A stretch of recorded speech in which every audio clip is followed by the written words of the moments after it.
Dear students, a very warm welcome to all of you in my today's lecture of strategic management. In today's lecture, we will discuss upon the topic strategic levels in an organization. यानी कि आज के lecture में हम discuss करेंगे कि किसी भी पर्टिकुलर ऑर्गेनाइजेशन में कौन कौन से डिफरेंट स्ट्रेटजिक लेवल्स लाई करते हैं। बेसिकली जब हम स्ट्रेटजिक लेवल्स की बात करते हैं किसी भी पर्टिकुलर ऑर्गेनाइजेशन के पॉइंट ऑफ व्यू से, तो वहाँ स्ट्रेटजी के लेवल के बेसिस पर तीन कैटेगरीज को हम डिस्कस कर सकते हैं। The first one is known as the corporate level strategy, second one is the business level strategy and third one is the functional level strategy. तो तीन स्ट्रेटजिक लेवल होगा यहाँ पर, है ना, corporate strategic level, business strategic level और तीसरा हो गया फंक्शनल स्ट्रेटजिक लेवल। यानी कि कॉर्पोरेट लेवल की स्ट्रेटजी को जो फॉर्म कर रहा है वो कॉर्पोरेट स्ट्रेटजिक फंक्शन हो गया या कॉर्पोरेट स्ट्रेटजिक लेवल हो गया। जो बिजनेस लेवल की स्ट्रेटजीज को फॉर्मुलेट करते हैं उन्हें हम बोलते हैं बिजनेस स्ट्रेटजिक लेवल्स, और जो फंक्शनल लेवल की स्ट्रेटजीज को डेवलप करते हैं उन्हें हम बोलते हैं फंक्शनल स्ट्रेटजिक लेवल। तो कुल मिला के ये तीन स्ट्रेटजिक लेवल होते हैं किसी भी पर्टिकुलर ऑर्गेनाइजेशन में। अब ये डिपेंड करेगा ऑर्गेनाइजेशन के साइज पर कि तीनों स्ट्रेटजिक लेवल एक साथ रहेंगे या इनमें से कोई पर्टिकुलर स्ट्रेटजिक लेवल्स ही वहाँ लाई करेंगे। जैसे मैं बात करूँ मल्टीनेशनल ऑर्गेनाइजेशंस की या लार्ज कॉर्पोरेशंस की, तो वहाँ तो अमूमन आपको ये तीनों स्ट्रेटजिक लेवल देखने को मिल जाते हैं। लेकिन अगर कोई स्मॉल लेवल ऑर्गेनाइजेशन है तो वहाँ आपको कॉर्पोरेट स्ट्रेटजिक लेवल दिखाई नहीं देगा, बल्कि वहाँ पर बिजनेस स्ट्रेटजिक लेवल दिखाई देगा और फंक्शनल स्ट्रेटजिक लेवल दिखाई देगा। तो कुल मिला के it is depending upon the structure of the organisation. Clear. लेकिन बेसिकली हम इन तीनों स्ट्रेटजिक लेवल को आज के लेक्चर में डिस्कस करेंगे। जब हम इन तीनों लेवल ऑफ स्ट्रेटजी को एक साथ कंबाइंड करते हुए ट्रायंगल की फॉर्म में रिप्रेजेंट करते हैं तो इसे हम बोलते हैं स्ट्रेटजी पिरामिड। और यहाँ मैंने ट्रायंगल की फॉर्म में एक स्ट्रेटजी पिरामिड को रिप्रेजेंट किया है, जहाँ सबसे टॉप पर मैंने कॉर्पोरेट स्ट्रेटजिक लेवल को डिफाइन किया है, उसके बाद मैंने बिजनेस स्ट्रेटजिक लेवल को, और थर्ड में लास्ट में या लोअर लेवल में ट्रायंगल के फंक्शनल स्ट्रेटजी लेवल को डिफाइन किया है। तो ये मैंने ऑर्डर वाइज फॉलो किया है, क्योंकि सबसे पहले फॉलो किया था कॉर्पोरेट स्ट्रेटजी लेवल, दूसरे नंबर पर फॉलो किया था बिजनेस स्ट्रेटजी लेवल, और तीसरे नंबर पर फॉलो किया था फंक्शनल स्ट्रेटजी लेवल। तो हम इसे कंबाइंड बेसिस पर स्ट्रेटजी पिरामिड का नाम देते हैं। क्लियर। चलिए अब हम बात करते हैं about the first one, that is the corporate level strategy या फिर कॉर्पोरेट स्ट्रेटजिक लेवल की बात करते हैं। क्या कॉन्सेप्ट है इसका और क्या क्या फंक्शंस रहते हैं इस पर्टिकुलर लेवल के, क्या क्या इसकी रिस्पॉन्सिबिलिटी जाती है, एक शॉर्ट में हम इसको डिस्कस कर लेते हैं। At a corporate level strategy, how ever management must not only consider how to gain a competitive advantage in each of the line of business the firm is operating in, but also which business they should be in the first place।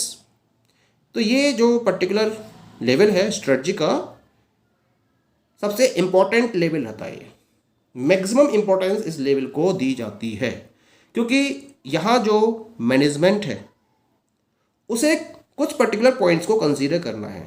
सबसे पहला point होता है उसको कि जिस particular line of business को enterprise follow कर रही है वहाँ कॉम्पिटिटिव एडवांटेज को किस तरीके से गेन किया जा सकता है, क्योंकि कंपटीशन है और बट नीचे वाला कंपटीशन मार्केट के अंदर, और अगर आप आगे रहना चाहते हो बिजनेस में तो उसके लिए आपको एक कॉम्पिटिटिव एडवांटेज को सर्च करना होता है। तो जो कॉम्पिटिटिव एडवांटेज फर्म सर्च करती है उसको किस तरीके से गेन किया जाएगा, ये एक सबसे बड़ा क्वेश्चन होता है इस पर्टिकुलर स्ट्रेटजिक लेवल पर। लेकिन इसके साथ साथ फर्म को ये भी देखना होता है, जो मैनेजमेंट है उसको ये भी कंसीडर करना होता है कि वो कौन सा पर्टिकुलर बिजनेस है जहां फर्म सबसे ज़्यादा ग्रो कर सकती है और नंबर वन पोजीशन या टॉप पोजीशन को गेन कर सकती है, ये भी कंसीडर किया जाता है at this particular strategic level. Corporate strategic level is about selecting an optimal set of businesses and determining how they should be integrated into a corporate whole, that is known as a portfolio। तो portfolio को decide करना, उसको determine करना corporate strategic level का एक main issue रहता है। Portfolio का मतलब क्या होगा कि वो कौन कौन से सेट ऑफ बिजनेसेस हैं जिनका एक ऑप्टिमल कॉम्बिनेशन तैयार किया जा सकता है इन्वेस्टमेंट करने के पॉइंट ऑफ व्यू से, और उन पर्टिकुलर सेट ऑफ बिजनेसेस को किस तरीके से इंटीग्रेट किया जा सकता है इनटू अ कॉर्पोरेट होल, जिसके बेसिस पर form maximum advantage, maximum benefit को गेन कर सके। यानी कि इन्वेस्टमेंट और डाइवेस्टमेंट डिसीजंस, इनको फॉलो किया जाता है at this particular level, and this is done by the top level management. तो ऑर्गेनाइजेशन के अंदर या कॉर्पोरेशन के अंदर जो टॉप लेवल मैनेजमेंट है वो स्ट्रेटजिक लेवल, जो इस स्ट्रेटजिक लेवल की बात कर रहे हैं हम, या कॉर्पोरेट स्ट्रेटजिक लेवल के रिगार्डिंग डिफरेंट टाइप के इन्वेस्टमेंट और डाइवेस्टमेंट डिसीजंस को फॉलो करता है। जिसमें एक एग्जांपल जैसे मान लीजिए merger and acquisition, it is also an important part of corporate strategy. ये भी कॉर्पोरेट स्ट्रेटजी का एक इंपॉर्टेंट पार्ट है। This level of strategy is only necessary when the company operates in 2 और more business areas through different business units. यानी कि जब company different business units के थ्रू 2 या 2 से ज़्यादा बिजनेस एरियाज में ऑपरेट कर रही होती है, तो इस लेवल की स्ट्रेटजी को फॉलो किया जाना और ज़्यादा जरूरी होता है। अगर फर्म एक ही बिजनेस में डील कर रही है तब तो उसको कॉर्पोरेट लेवल स्ट्रेटजी को फॉलो करने की जरूरत ही नहीं है। लेकिन अगर फर्म 1, 2 या 2 से ज़्यादा बिजनेसेस में डील कर रही है, जो डिफरेंट बिजनेस यूनिट्स में वर्किंग को फॉलो कर रहे हो, तब इस लेवल की स्ट्रेटजी को फॉर्मुलेट करना बहुत ज़्यादा जरूरी हो जाता है। इसी वजह से आपने देखा होगा जो कॉर्पोरेट लेवल स्ट्रेटजी है वो ज़्यादातर मल्टीनेशनल एंटरप्राइजेस या फिर कॉन्ग्लोमरेट्स में फॉलो की जाती है। स्मॉल एंटरप्राइजेस में इसको फॉलो नहीं किया जाता है, क्योंकि जो मल्टीनेशनल एंटरप्राइजेस हैं या जो लार्ज कॉर्पोरेशंस हैं या जो कॉन्ग्लोमरेट्स हैं वो 2 या 2 से ज़्यादा बिजनेसेस में डील कर रहे होते हैं, और इसके लिए उन्हें इन बिजनेसेस को इंटीग्रेट करना होता है, वो भी एक कंप्लीट कॉर्पोरेशन में। तो कंप्लीट कॉर्पोरेशन में इंटीग्रेट करने के पॉइंट ऑफ व्यू से इस लेवल की स्ट्रेटजी को फॉर्मुलेट किया जाना बहुत जरूरी हो जाता है। That is clear. Now we come to the second, that is the business level strategy. एक बार कॉर्पोरेट लेवल स्ट्रेटजी को फॉर्मुलेट कर लिया जाता है by the top management, now it is the turn to the business level strategy. क्योंकि हम जब लेवल्स की बात करते हैं ऑर्गेनाइजेशन में तो हमारे टॉप लेवल मैनेजर्स रहते हैं, उसके अंडर में मिडिल लेवल मैनेजर्स काम कर रहे होते हैं, और सबसे लास्ट में लोअर लेवल मैनेजर्स काम कर रहे होते हैं, जो डिपार्टमेंट वाइज काम कर रहे होते हैं। अब जब हम मिडिल लेवल मैनेजर्स की बात करते हैं तो these are the managers who are responsible for formulating business level strategies. इसी वजह से इस लेवल को हम बिजनेस स्ट्रेटजिक लेवल का भी नाम देते हैं। The business level strategy is what most people are familiar with and is about the question, how do we compete, how do we gain a sustainable competitive advantage over rivals। जो business level strategy होती है इसके बारे में ज़्यादातर लोगों को पता होता है, क्योंकि एक फर्म है एक पर्टिकुलर बिजनेस में डील कर रही है तो वो बिजनेस लेवल की स्ट्रेटजी को डेवलप करती है। अब जो बिजनेस लेवल स्ट्रेटजी है उसके दिमाग में 2 सबसे इंपॉर्टेंट क्वेश्चन होते हैं। क्या क्या है वो क्वेश्चंस? पहला है हाउ डू वी कॉम्पीट, हम किस तरीके से कॉम्पीट कर सकते हैं, और दूसरा क्वेश्चन होता है कि अपने राइवल्स के ऊपर एक सस्टेनेबल कॉम्पिटिटिव एडवांटेज को किस तरीके से गेन किया जा सकता है। ये 2 मेन क्वेश्चंस होते हैं मिडिल लेवल मैनेजर्स के माइंड में, और इसको ध्यान में रखते हुए ये बिजनेस लेवल स्ट्रेटजी को डेवलप करते हैं। To answer these questions, it is very important to have a good understanding of a business and its external environment। लेकिन सबसे इंपॉर्टेंट पॉइंट क्या है कि अगर आप इन 2 क्वेश्चंस का आंसर सर्च करना चाहते हो तो यहाँ पर जो मिडिल लेवल मैनेजर्स हैं या जो इस लेवल पर मैनेजर्स वर्कआउट कर रहे हैं उनके पास बिजनेस और इसके एक्सटर्नल एनवायरनमेंट के रिलेशन में एक प्रॉपर अंडरस्टैंडिंग होनी बहुत ज़रूरी है।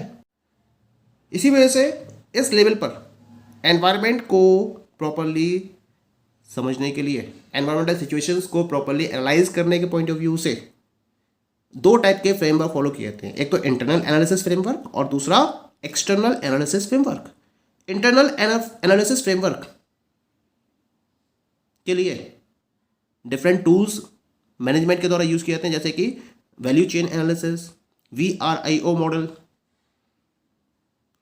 और एक्सटर्नल एनालिसिस फ्रेमवर्क को डिजाइन करने के पॉइंट ऑफ व्यू से डिफरेंट टूल्स यूज़ किए जाते हैं, जैसे कि porters 5 force model, sort analysis, pastel analysis. तो इन पर्टिकुलर मॉडल्स का यूज़ करके जो ये लेवल के मैनेजर्स हैं वो अपने बिजनेस के एनवायरनमेंट को प्रॉपरली समझ सकते हैं, उसके बारे में एक प्रॉपर अंडरस्टैंडिंग क्रिएट कर सकते हैं और उसको ध्यान में रखते हुए बिजनेस के अकॉर्डिंग एक प्रॉपर स्ट्रेटजी को डेवलप कर सकते हैं। Clear? Now come to the third one, and this is the functional level strategy. यानी कि जब एक बार आपका बिजनेस लेवल स्ट्रेटजी का काम पूरा हो जाता है, then now it is the turn to the functional level strategy. क्योंकि अब आप क्या कर रहे हो, बिजनेस को डिफरेंट फंक्शंस में डिवाइड करते हो और हर फंक्शन के बेसिस पर आपको एक स्पेसिफिक स्ट्रेटजी को डेवलप करना होता है, जिसे हम फंक्शनल लेवल स्ट्रेटजी का नाम देते हैं। और फंक्शनल लेवल स्ट्रेटजी को डेवलप करने के लिए रिस्पॉन्सिबल होते हैं डिपार्टमेंटल हेड्स। डिफरेंट टाइप के डिपार्टमेंट्स क्रिएट किए जाते हैं एक बिजनेस के अंडर में और फिर इनके हेड्स को अपॉइंट किया जाता है। तो जो डिपार्टमेंटल हेड्स होते हैं ये फंक्शनल लेवल स्ट्रेटजी को फॉर्मुलेट और इंप्लीमेंट करने के लिए कंप्लीटली रिस्पॉन्सिबल होते हैं। अब यहां मेन क्वेश्चन क्या होता है फंक्शनल लेवल स्ट्रेटजी पर, how do we support the business level strategy within functional departments such as marketing, finance, HR, production and research and development. तो यहाँ मैंने डिफरेंट टाइप के फंक्शंस की बात करी, जैसे कि मार्केटिंग डिपार्टमेंट है या मार्केटिंग फंक्शन है, फाइनेंस फंक्शन है, HR फंक्शन है, प्रोडक्शन फंक्शन है, रिसर्च एंड डेवलपमेंट फंक्शन है। तो इनके रिलेशन में डिफरेंट फंक्शनल डिपार्टमेंट्स को क्रिएट किया गया है। तो इन्हें अपनी स्ट्रेटजी को तैयार करना होता है इस तरीके से जिससे कि बिजनेस लेवल स्ट्रेटजी को सपोर्ट किया जा सके। तो किस तरीके से ये जो डिफरेंट फंक्शंस हैं, ये जो फंक्शनल डिपार्टमेंट्स हैं, ये अपनी स्ट्रेटजी को डेवलप करें जिससे कि अपने स्ट्रेटजीज को बिजनेस लेवल स्ट्रेटजी के साथ में प्रॉपरली इंटीग्रेट किया जा सके। ये इनका मेन कंसर्न होता है। These strategies are often aimed at improving the effectiveness of a company's operations within departments. Within these departments, workers often refer to their finance strategy, marketing strategy, human resource strategy, etc. ये जो strategies design की जाती हैं, formulate की जाती हैं, इनका main purpose क्या होता है, कंपनी के ऑपरेशंस को डिपार्टमेंट के अंदर इंप्रूव करना और इसके बेसिस पर उसकी इफेक्टिवनेस को इंक्रीज करना। यानी कुल मिला के कंपनी के ऑपरेशंस की इफेक्टिवनेस को इंप्रूव करने के पॉइंट ऑफ व्यू से डिफरेंट डिपार्टमेंट्स के रेफरेंस में इन स्ट्रेटजीज को डेवलप किया जाता है, जिन्हें हम फंक्शनल लेवल स्ट्रेटजी का नाम देते हैं। और इन पर्टिकुलर डिपार्टमेंट्स के अंदर जो वर्कर्स होते हैं वो इनको finance strategy, marketing strategy, human resource strategy, production strategy, research and development strategy के नाम से जानते हैं। The goal is to align these strategies as much as possible with the greater business strategy. Technically, these decisions are very operational in nature and are therefore not part of strategy. As a consequence, it is better to call them tactics instead of strategies.